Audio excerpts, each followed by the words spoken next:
Hello, ladies and gentlemen. Welcome back to Boy GhostGG. Today we're reacting to the Outer Worlds 2. First look at your sci-fi arsenal. My lights are off. There we go. Yeah, so let's get right into it. It's about like almost 14 minutes. As part of our IGN first exclusive coverage of the Outer Worlds 2, we Let's check dove out deep the into its weapons. weapons, The weapons. some of the wild and wacky ones that Obsidian packed into this sequel. The game features improved gunplay along with a viable stealth system and revamped weapon modding, which we got new details on. But of course, lead systems designer Kyle Koenig and design director Matt Singh join me in breaking down what's new with your arsenal as they explain each weapon Look at we'll be seeing anti-grav here. grenade.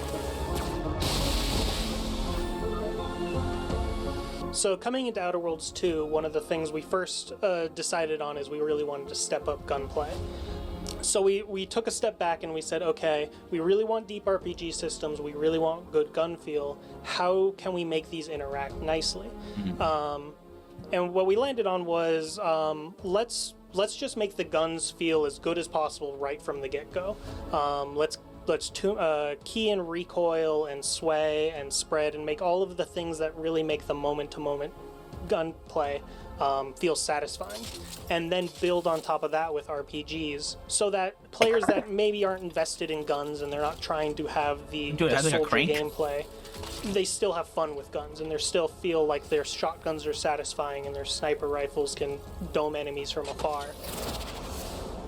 But the player that does invest with guns can still feel like, oh, I've really keyed into this gameplay and it's really powerful now. And one thing that we really wanted to key into is just a higher variety of weapons. And that doesn't just mean quantity, it really means making sure that weapons feel distinct from each other. That might be things like recoil, things like sway patterns, but it also means things like having unique reload animations for each type of weapon.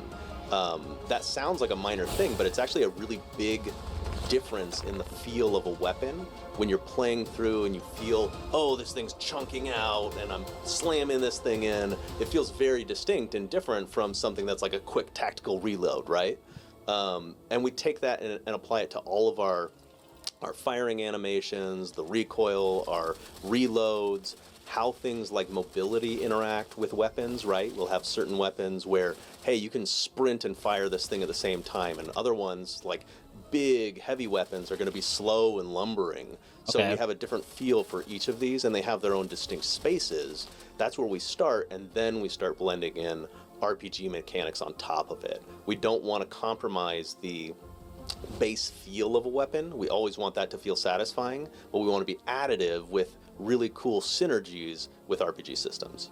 The pop-up gun is a really cool one. Instead of like firing, bullets or anything, it actually shoots out advertisement drones. And so these drones, they pop up and they play advertisements at your enemies, like corporate slogans and all these fun little jingles and stuff in a way to distract them.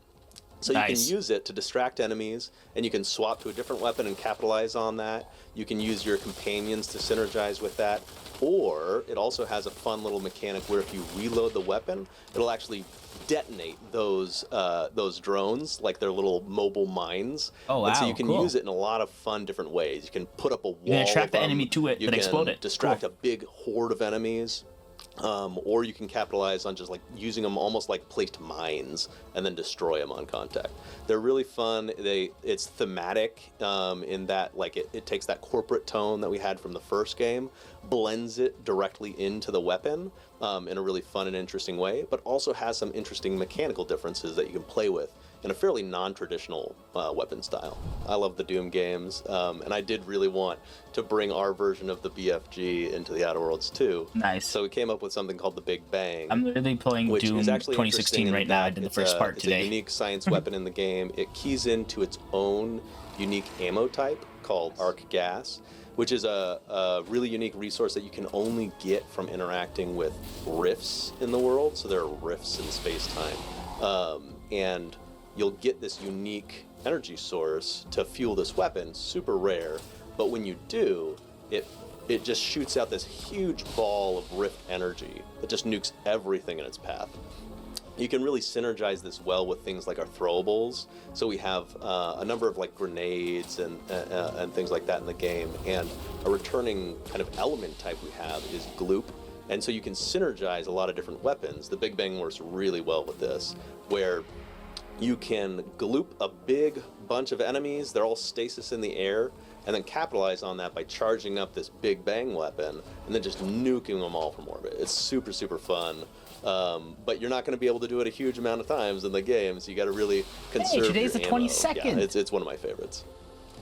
Sorry, I just realized today's the 22nd. The Andor Bullet comes Blender is a out. unique gun that Andor uses Season ammo 2. directly from your inventory, so it doesn't need to reload. One of the things we changed from Outer Worlds 1 is we added a lot of new ammo types to help differentiate different weapons, Okay. and create more value between the different weapons.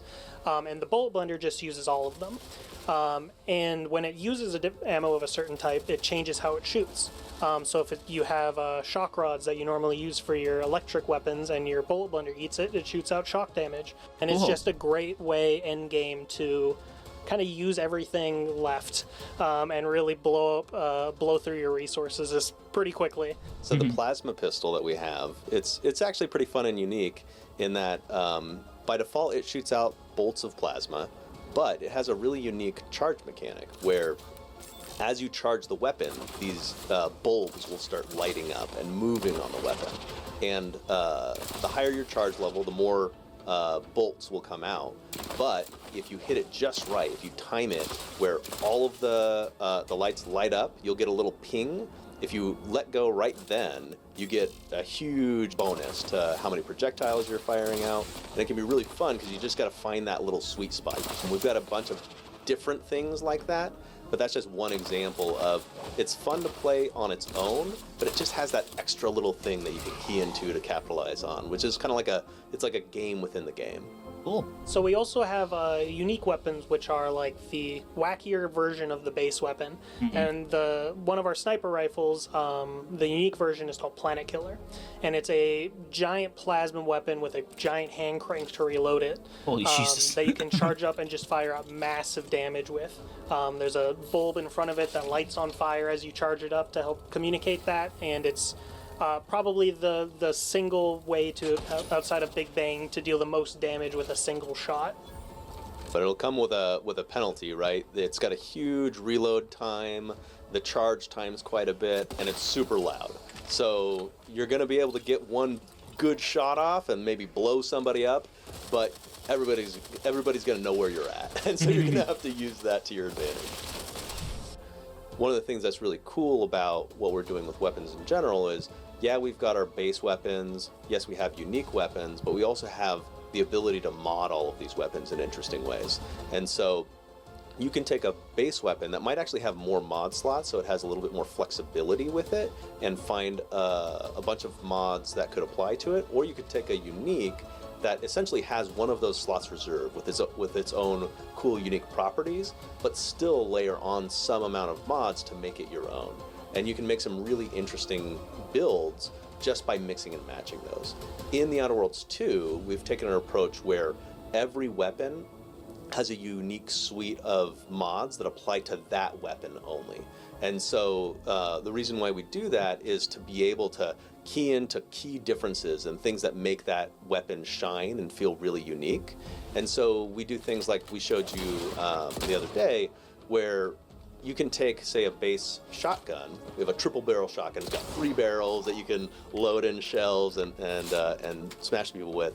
But by default, you can't it'll take you out of sprint, or it'll take you out of like sliding or mobile actions when you're firing it. It's powerful, it's loud, it's big, but what you can do is you can apply like a sawed off mod to it. That will do a number of different things, but one of the key elements is that it really increases the mobility of the weapon.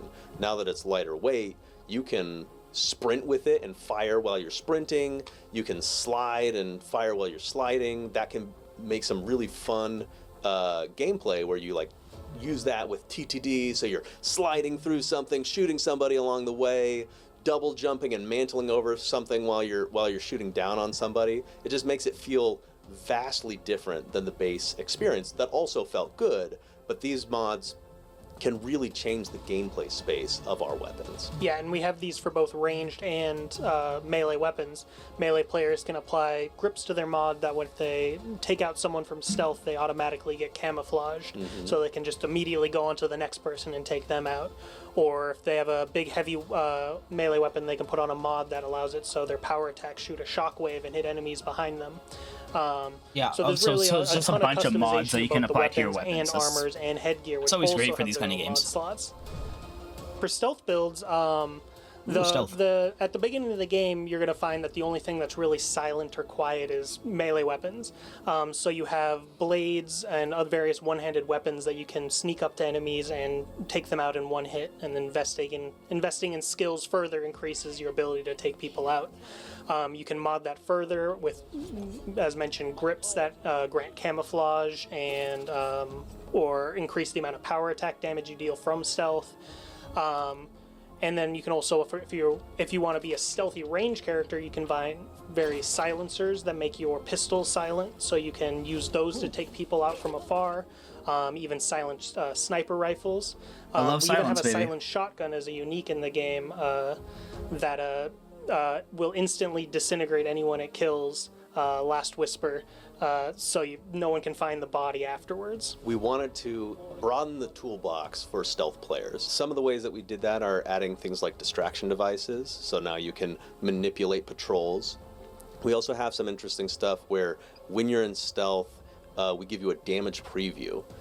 So this shows you on the enemy's health bar how much damage am I going to do with my stealth attack. This is really important for stealth players, especially in a role-playing experience, because you want to know, am I going to one-shot this enemy, or am I going to do a lot of damage but start combat, right? And that's super important. So we expose that to the player, and it modifies based off of the weapon that you have, the charge state of the weapon. If you're going to go in for like a power attack, we'll show you, oh, okay, you're going to do increased damage while you're in power attack. Maybe you want to start combat with that. We have additional tools for stealth players like our N-Ray gadget, or N-Ray scanner, that allows you to see through walls. We have things like our mini-map system that we've implemented, so you can actually see where enemies are and start gauging where patrols are, and start managing kind of your space versus theirs, which can be super helpful. And then, let's see, we have like a number of kind of perks that you can perk into, in addition to like all of the weapons we've been talking about. There are weapons that deal more sneak attack damage, but we also have perks that'll key into that, where if you take somebody down, you might get a temporary movement bonus, where you can now use that to get out of sight very quickly or move to the next target really quickly, in interesting ways. We have things like stealth grass, so that you can go into a space and be in soft cover where people can't see you, unless you kind of start going loud or start killing people. But that's really helpful for planning out your path through a space. Yeah, and just like weapons, we have a number of unique armors and helmets that nice. I can't wait to go into in our IGN second. Well, Matt, we can't really say anything about an IGN second, but what I can promise is more on The Outer Worlds 2 in this month's IGN first. So, check out our breakdown of the new flaw system and RPG mechanics. All right, so weapons. With IGN. Weapons have gone balls to the wall, apparently. I like the weapons in the first game. I thought melee was lacking in the most part. But in this one, it looks like modding the weapons, or just having like all weapons will have a specific mod attached to them, it seems like. So like acid or electricity or fire or something like that. And then from there, you can mod it even further. They said like you could put like a grip on a knife that gives you camouflage or stuff like that for stealth. There's silencers you can attach to pistols, rifles, snipers, and apparently even a special shotgun that has a silent capabilities to it. Like there's obviously a lot of stuff with weapons going on, and the design of the weapons look dope as fuck in my opinion, especially like the light bulb one, where the light bulbs show how much you've charged up and stuff. Like it's very cool designs. It looks nice. And yeah, I still don't know when this game is coming out. They haven't announced a release date, but I hope they announce one soon so I can get started with the Outer Worlds, the first one, and play through that before the game comes out. Right now, I'm playing through. I'm just finishing up. Assassin's Creed is done. Last part will be up on the Friday, April the 25th. Friday. Yep. And then Saturday, the next day, is the first part of Doom 2016. So if you guys want to check that out, GhostGG plays down in the description. That's where I do all my Let's Plays of the games that I react to. So go over there, subscribe, hit the notification bell. And if you want to subscribe and hit the notification bell over here as well, and the next trailer that I react to or gameplay, you guys will know. You guys can come through and watch, you know? And yeah, hope you guys enjoyed it. See you guys next time. Peace out.